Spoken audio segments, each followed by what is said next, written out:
안녕하세요. 여성을 위한 여성 변호사 안교기입니다. 지난 시간에 뉴스들 들으셨죠? 그 도로교통법 148조의 이 1항 세칭 윤창호법이 위헌 결정이 났습니다. 그 위헌 결정 갖고 여러 가지 또 뭐 언론에서 우려 이야기도 있는데요. 그 헌법재판소에서 이것을 위헌 결정한 내용을 보면은요. 도로교통법 148조의 이 1항 중에서 도로교통법 44조 1항을 2회 이상 위반한 사람에 관한 부분이 헌법에 위배된다 했습니다. 여기에서 그 1항을 2회 이상 위반됐다는 건 뭐냐면요. 음주운전을 2회 이상 한 사람을 이제 가중처벌하는 거죠. 그게 헌법에 위배된다 하는 건데요. 우리 그 헌재의 의견은 그렇습니다. 이 법이라고 하는 게요. 이 책임과 형벌 간에 서로 비례하고 또 좀 그 행위를 한 사람들 간에 서로 평등한 형평성이 맞아야 되는데 그게 맞지 않는다 하는 그런 취지였습니다. 물론 뭐 이제 헌재 재판관 중에서 세 분인가는 두 분이 반대를 했죠. 그리고 이제 나머지 다섯 분이 7대 2로 7분이 찬성하고 2분이 반대하는 의견으로 이게 일단 위헌이 됐는데요. 그 내용을 잠깐 보겠습니다. 우리 헌재에서 이야기한 것은요. 첫째 이제 따졌던 것은 이게 재형법정주의와 명확성 원칙에 위반되느냐 여부를 따졌는데 그 부분에 대해서는 2006년 6월 1일 이후 도로교통법 44조 1항에 위반해서 술에 취한 상태에서 운전을 하였던 사실이 인정되는 사람으로서 다시 같은 조 1항을 위반해서 그러니까 이 두 번째 음주운전을 한 사람 그래서 그런 사람의 라고 하는 걸 충분히 알 수 있기 때문에 이것이 뭐 재형법정주의나 명확성의 원칙에 위배되는 것은 아니다라고 했습니다. 그런데 이제 앞에서 말씀드린 거와 마찬가지로 우리가 행위라고 하는 것은 책임과 형벌 간에 서로 비례를 해야 되는데 그것에 대해서 이제 따져본 거죠.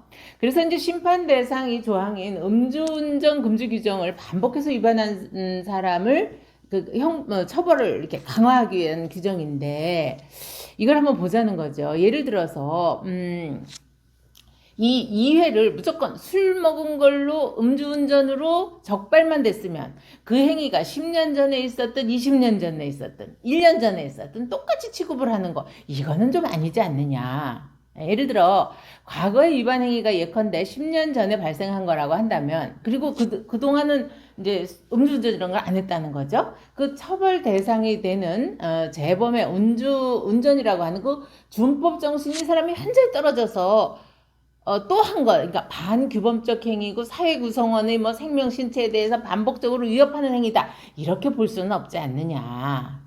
10년쯤 술 안 마시고 자중하고 살았으면 그러다 어떻게 또 실수를 했다라고 한다면 이게 이 가중 처벌을 하는 것까지 너무 가혹하다. 그 필요성까지는 없다고 하는 거죠. 그 다음에 또 이제 그 범죄 전력이 있음에도 다시 범행한 경우에 우리가 재범인, 후범에 대해서 가중된 행위 책임을 인정할 수는 있다 하더라도 전범에 대해서 아무런 그 시간적 제한도 아까 말씀드린 대로 이게 10년 전이든 20년 전이든 이렇게 무제한적 후범을 가중 처벌하는 사례는 없지 않냐. 그리고 또 우리가 이제 왜 그 공소시효라는 것도 있잖아요. 예를 들어서 뭐 어떤 죄를 저질렀을 때 문서에 관한 뭐 사기죄나 이런 거 뭐 10년 공소시효다. 뭐 이런 거 그렇게 공소시효나 형의 실효에 관한 그런 취지에도 이거는 부합하지 않는 게 아니냐. 않지 않느냐라고 하는 겁니다. 그래서 이렇게 이제 오랜 세월이 지난 다음에 반복된 음주운전을 한 사람도 무조건 2회 이상이면 가중처벌을 하는 것은 책임에 비해서 과도한 형벌을 규정하고 있는 거다라고 하는 겁니다.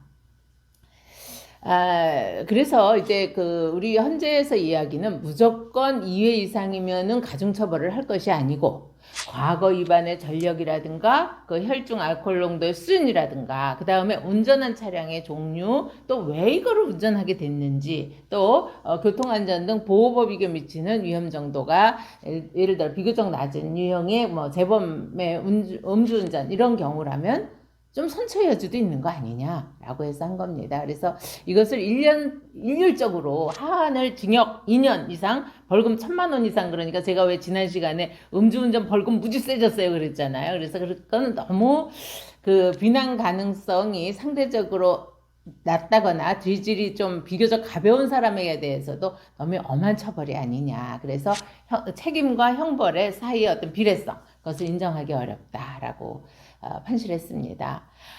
물론 우리가 이 윤창호법이 생긴 배경에 대해서는 우리 시청자 여러분들이 다 아시죠. 그래서 우리 헌재에서도 이렇게 반복적 음주운전에 대한 강한 처벌이 국민 일반의 법 감정에는 부합할 수 있다. 그러나 결국에는 이 중벌이라고 하는 것은 또 우리가 면역력이 생기지 않냐. 그래서 중벌에 대한 면역성, 그리고 이 무감각이 생기게 돼서 오히려 법의 권위를 실추시킬 수도 있고 법 질서의 안정을 해할 수도 있다. 그래서 이 재범 운전을 예방하기 위한 조치로 형벌을 이렇게 강화시키는 거, 이거는 최후적인 수단이 돼야 된다라고 했습니다.